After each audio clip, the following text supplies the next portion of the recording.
Hello, कैसे हैं आप सभी लोग। Good morning. मैं हूँ डॉक्टर हैप्पी और संडे का दिन है। मैं सुबह सुबह नहा लिया हूँ। ये लोग क्या बताएं, मुझे नहला देती हैं मेरी मम्मी। और अब मुझे बहुत ठंड लग रही है, सर्दियाँ आ चुकी हैं।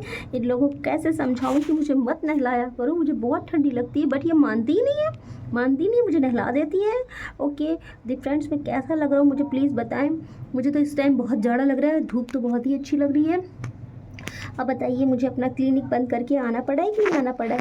और इनको कौन समझाए कि दोपहर में कह रही थी धूप में नहा लोगे तो सही रहेगा, मगर मुझे अपना क्लिनिक बंद करना पड़ा। सारे पेशेंट्स क्लिनिक पर हैं और मम्मी मुझे पकड़ के ले आई और यहाँ लाकर मुझे नहला दिया। तो फ्रेंड्स, आप लोग मुझे बताएं, क्या आपकी भी मम्मी आपको पकड़ कर लाती हैं और यहाँ और ला करके नहला देती हैं और छत पर रख देती